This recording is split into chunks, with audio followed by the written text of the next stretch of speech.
한번 인사하겠습니다. 하나님은 살아계십니다. 포기하지 않으면 하나님이 이루십니다.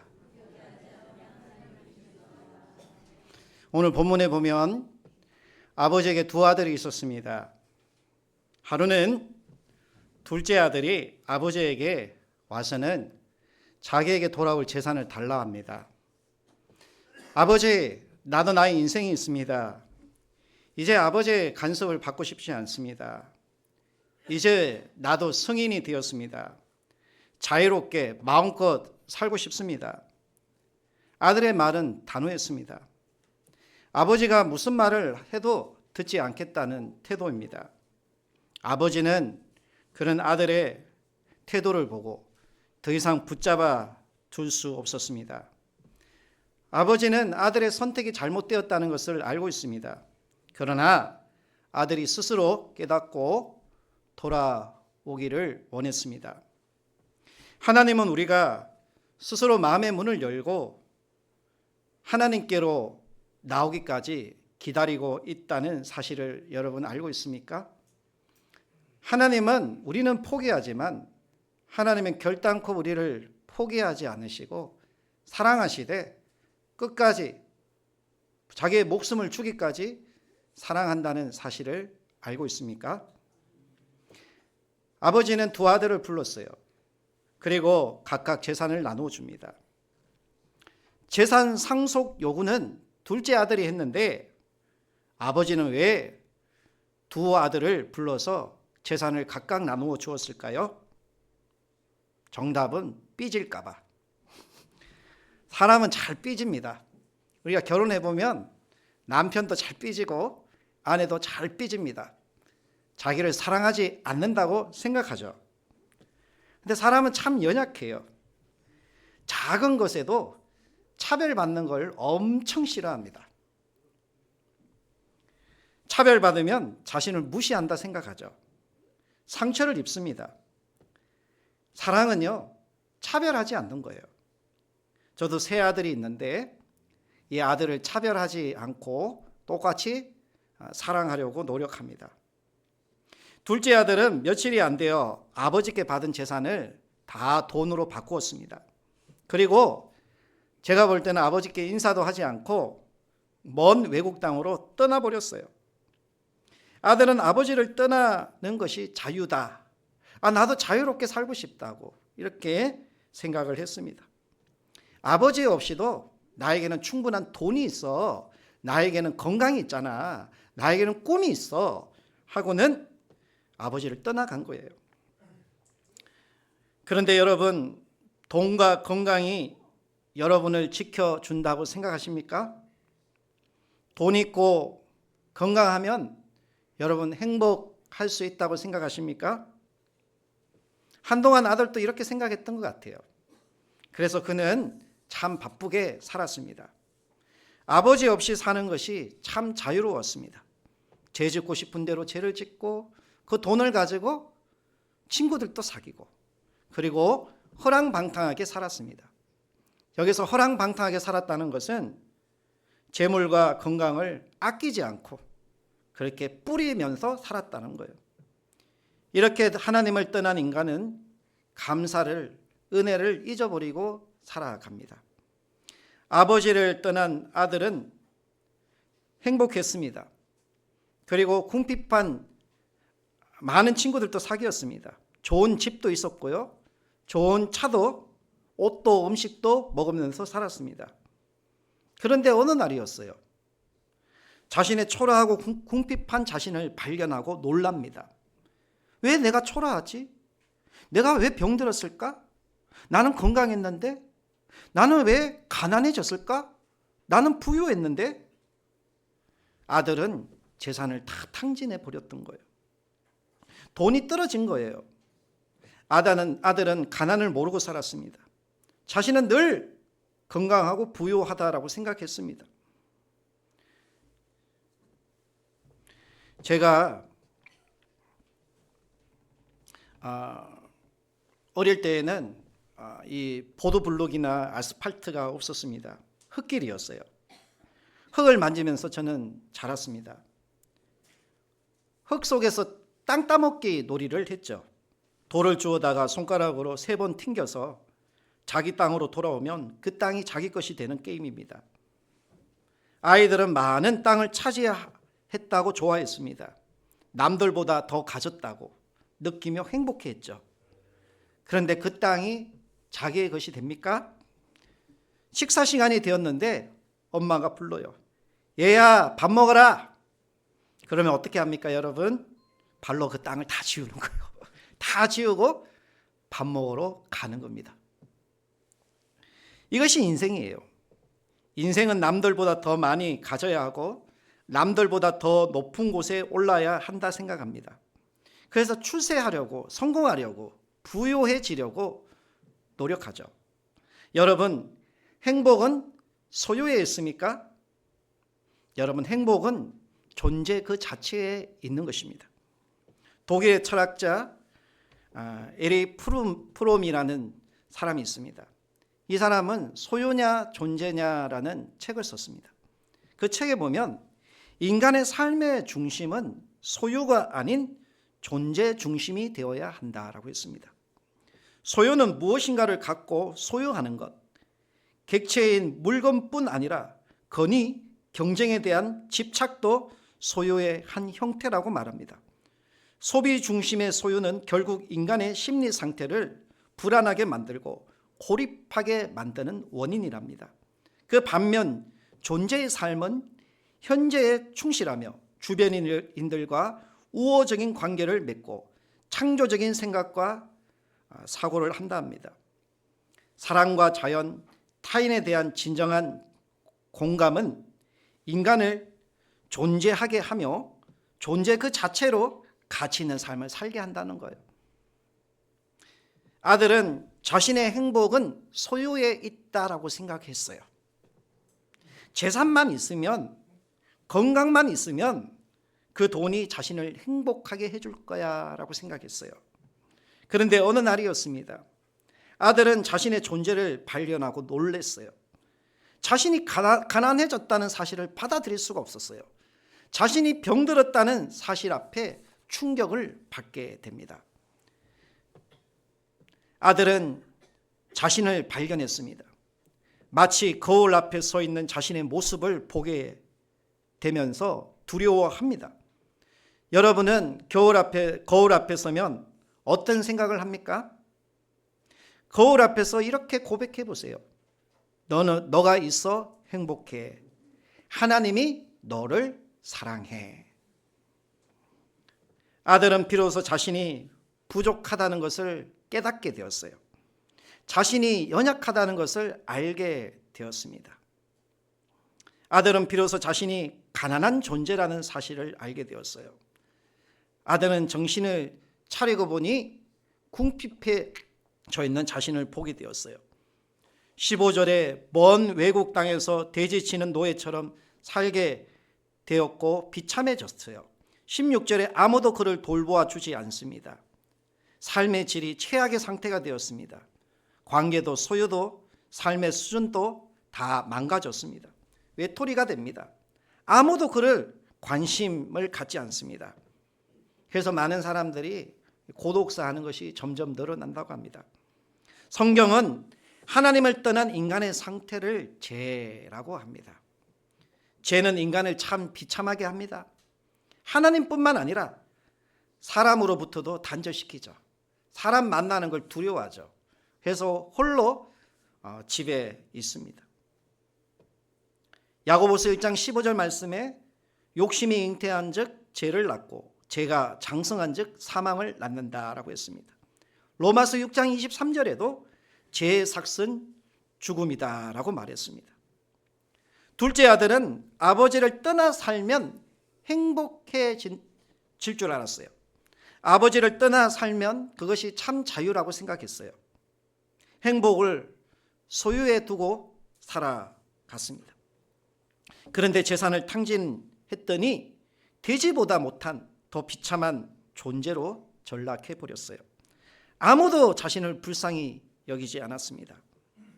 그래서 홀로 자신의 죄의 담을 더 높이 쌓으면서 남들과의 관계를 차단시키며 그 담 속에 갇혀서 그렇게 고립되어졌습니다. 여러분, 하나님을 떠난 인간의 상태는 비참함과 허무함입니다. 아들은 이제 홀로 남았습니다. 처참하게 추락한 자신의 존재를 보고는 두려워 떨고 있어요. 이제는 길이 보이지 않습니다. 앞이 캄캄해졌습니다. 이제 아들은 어떻게 해야 합니까? 이제 저와 여러분은 어떻게 해야 할까요? 무엇을 할 수 있을까요? 나의 동력이 끝나서 저희 인생을 여기서 마감합니다 하고 자살한 분이 있더라고요. 운명에 자신을 맡기고 포기해야 합니까? 그런데 아들의 삶에 놀라운 반전이 일어납니다. 행복은 소유에 있지 않다는 사실을 깨달은 것입니다. 소유의 욕망을 비참함과 허무함이라는 사실을 알게 되는 거예요. 행복은 아버지께로 돌아갈 때 행복하다는 것을 깨닫게 됩니다. 그래서 아들은 일어납니다. 그리고 아버지께로 돌아가죠. 17절에 이에 스스로 돌이켜 이르되 내 아버지에게는 양식이 풍족한 품꾼이 얼마나 많은가, 나는 여기서 주려 죽는구나 라고 했습니다. 아들은 자신의 존재를 찾았습니다. 아들은 아버지가 어떤 분임을 알게 되었어요. 하나님을 떠난 인간은 불행해진다는 사실도 알게 되었어요. 자신의 인생 이대로 계속 가면 주려 죽는다는 것을 알게 되었어요. 그런데도 많은 사람들은 자기 고집대로 살려고 해요. 여러분, 아들은 자신이 이대로 있으면 주려 죽는다는 사실을 알게 되고 용기를 내어서 일어납니다. 아버지께로 가면 살 길이 있다는 거예요. 아버지께로 가면 나는 품꾼의 하나라도 좋으니 아버지가 나를 다시 사랑해 주시고 관심을 가져주시고 돌봐주시고 은혜를 베풀어 준다는 사실을 알게 된 거예요. 그래서 아들이 어떻게 합니까? 첫 번째, 스스로 일어납니다. 20절에 보니 이에 스스로 일어나라고 말합니다. 스스로 돌이킵니다. 죄의 길에서 회개합니다. 자신이 잘못된 길을 갔다는 걸 인정해요. 탕자는 자신을 신실하게 사랑하시는 아버지께로 돌아가고자 결단합니다. 아버지와 함께 있을 때가 행복했다는 거예요. 아버지와 함께 있던 삶이 풍족한 삶이었다는 거예요. 그래서 용기를 내어서 일어나 아버지께로 돌아갑니다. 자신의 생각을 바꾸는 거예요. 여러분, 우리의 변화는 생각에서부터 시작돼요. 내 생각을 바꾸면 내 삶이 바꾸어지는 것입니다. 그런데 내 생각으로 우리는 내 삶을 가로막아버려요. 안 된다고 생각해버려요. 할 수 없다고 생각해버려요. 그리고 포기해버려요. 그러나 여러분, 아직까지 우리에게 희망이 있다. 나의 생각을 바꾸면 우리가 다시 은혜를 잊게 되는 거예요. 두 번째, 이 아들은 회개합니다. 회개는 자신의 죄를 하나님께 진심으로 고백하는 겁니다. 하나님께로 돌아가는 것이 회개입니다. 회개할 때 천국 문이 열리는 거예요. 회개할 때 치료의 문이 열리고 그리고 우리의 마음속에 하나님이 들어오시는 거예요. 여러분 생각해 보세요. 하나님이 우리의 마음속에 들어오시면 우리의 몸의 모든 나쁜 기운이 빠져나가게 되어 있는 것입니다. 그래서 성경에 하나님은 빛이다 라고 했습니다. 여러분, 빛이 우리의 마음에 들어오면 빛은 어둠을 몰아내는 겁니다. 하나님이 우리에게 들어오시면 길이요 진리요 생명 되신 그 하나님의 능력이 나를 치료하시고 회복시켜 주시는 거예요. 그래서 내 마음에 하나님을 모실 때 우리가 다시 회복되어지는 은혜가 있을 줄로 믿습니다. 탕자는 18절에 아버지뿐만 아니라 하늘에 하나님께 죄를 지었다고 고백하죠. 그리고 회개합니다. 겸손을 배우게 됩니다. 자신은 아무것도 아니었다는 거예요. 탕자는 그 죄의 자리에서 일어나 하나님께로 돌아갑니다. 반면 아버지는 돌아온 탕자를 매일같이 기다리고 있어요. 집 나간 아들입니다. 잃어버린 아들이에요. 죽었다고 생각한 아들입니다. 얼마나 그 마음이 아플까요? 얼마나 보고 싶겠습니까? 아버지는 아들아, 아들아 그 이름을 너무 부르고 싶은 거예요. 아들이 집을 떠난 후에는 잠을 제대로 잘 수가 없어요. 음식을 먹어도 입맛이 없어요. 사랑하는 아들이 너무 기다려지는 거예요. 그래서 아버지는 20절에 보니 아직도 거리가 먼데 이렇게 얘기하고 있어요. 아버지가 그를 보고 측은히 여겨 달려가 목을 안고 입을 맞추니라고 했습니다. 여러분, 거리가 먼데 누가 가까이 갔다는 거예요? 아버지가 가까이 갔다는 거예요. 아버지는요, 매일같이 아들이 떠나간 그 자리에 늘 아들이 걸어간 그 자리를, 그 발자취를 따라서 가까이 갔던 거예요. 아들이 저 멀리서 오는 것을 가장 먼저 발견한 사람이 아버지예요. 그래서 여러분, 사랑은요, 가까이 가는 거예요. 가까이 가는 거예요. 오라고 하는 것이 사랑이 아니에요. 사랑은 가까이 가서 그의 손이 되어주고요, 발이 되어주고요, 그를 기다려주고요, 그를 돌봐줄 수 있는, 이것이 진정한 사랑인 줄로 믿습니다. 그런데 오늘날 많은 사람들이 이 사랑이 식어져 버렸어요. 가까이 오라고만 해요. 자기는 가까이 가지도 않아요. 무관심해요. 무감각해요. 여러분, 사랑은 가까이 가는 것인 줄로 믿습니다. 우리 예수님이 얼마나 우리를 사랑하셔서 가까이 오셨어요? 우리 하늘 보좌를 버리시고 그 영광을 버리시고 이 땅에 인간의 모습으로 오셔서 우리를 위해 십자가에 못 박혀 죽기까지 우리를 사랑하시고, 누구든지 예수를 믿는 자는 다 구원을 받게 되리라 라고 하셨습니다. 아버지는 이 아들을 매일매일 기다렸던 거예요. 아들이 먼 데서 오고 있어요. 종들이 보고 주인에게 알려준 것이 아닙니다. 아버지가 홀로 그 아들을 본 것입니다. 그리고 달려갔어요. 여러분, 달려가는 그 아버지의 심정이 어떤 심정이었을까요? 얼마나 행복했을까요? 얼마나 기뻤을까요? 오늘 저와 여러분을 기다리고 또 여러분 가까이서 지켜보고 있는 하나님의 마음이 어떨까요? 여러분 한 사람 한 사람 보면서 우리 하나님이 얼마나 행복해 하실까요? 얼마나 기뻐하실까요? 돌아온 아들 때문에 그들이 즐거워했다고 했습니다. 오늘 모인 우리 모든 성도님들이 한 영혼이 하나님께로 돌아올 때 우리가 함께 즐거워하고 아버지의 마음으로 함께 행복해하는 은혜가 있기를 원합니다. 아버지는요, 달려가서 어떻게 합니까? 아버지는 아들의 신분을 회복시켜줘요. 너는 내 아들이다 라고 말하고 있어요. 요한복음 1장 12절 말씀에 영접하는 자, 곧 그 이름을 믿는 자들에게는 하나님의 자녀가 되는 권세를 주셨다라고 했어요. 제일 좋은 옷을 입혀줘요. 여러분, 그 당시 옷을 입혀준다는 것은 내가 너의 허물과 죄를 다 덮어주는 사랑이에요. 사랑은요, 판단하지 않는 거예요. 사랑은 모든 걸 덮어주는 거예요. 할렐루야. 그래서 에베소서 2장 1절 말씀에 그는 허물과 죄로 죽은 너희를 살리셨도다 라고 했습니다. 손에 가락지를 끼워줍니다. 주인의 권세를 주는 거예요. 발에 신을 신겨주는 거예요. 너는 종이 아니라 이제는 내 아들이다 라고 말해주는 거예요. 그뿐 아니라 살찐 송아지를 잡아 잔치를 베풀어 줍니다. 그리고 공적으로 선포해요.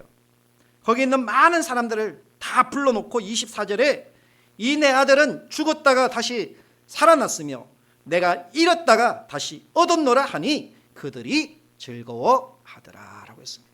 죽었던 내 아들, 잃어버렸던 내 아들, 이는 내 아들이다 라는 것입니다. 오늘 이 자리에 하나님을 떠나 참된 자유를 찾아 하나님을 떠난 탕자가 있습니까? 아버지는 지금도 아들을 기다리고 있어요. 매일같이 여러분을 위해 기도하고 있습니다. 아버지께로 돌아오기만 하면 여러분의 모든 문제가 해결되는 거예요. 여러분의 인생의 문제도 참된 행복을 찾을 수가 있는 거예요. 여러분의 잃어버린 물질의 문제, 건강의 문제 또 하나님이 회복시켜 주실 줄로 믿습니다. 하나님과 함께 행복과 또 건강을 회복하셔서 우리가 하나님과 함께 살아가는 저와 여러분이 되기를 축원합니다. 우리 찬양하겠습니다.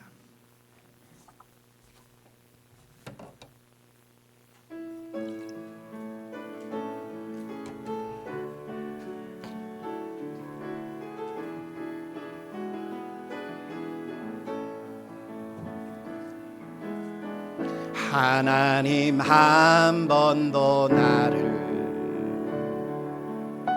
실망시킨 적 없으시고 언제나 공평과 은혜로 나를 지키셨네. 오신실하신 주, 오신실하신 주, 내 너를 떠나지도 않으리라, 내 너를 버리지도 않으리라 약속하셨던 주님, 그 약속을 지키사 이후로도 영원토록 나를 지키시리라 확신하네. 지나온 모든 세월들 돌아보아도 그 어느 것 하나 주의 손길 안 미친 것 전혀 없네. 오신실하신 주, 오신실하신 주, 내 너를 떠나지도 않으리라, 내 너를 버리지도 않으리라 약속하셨던 주님, 그 약속을 지키사 이후로도 영원토록 나를 지키시리라 확신한 오신실하신 주, 오신실하신 주, 오신실하신 주, 내 너를 떠나지도 않으리라, 내 너를 버리지도 않으리라 약속하셨던 주님, 그 약속을 지키사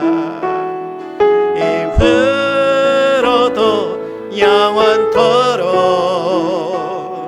나를 지키시리라 확신하네.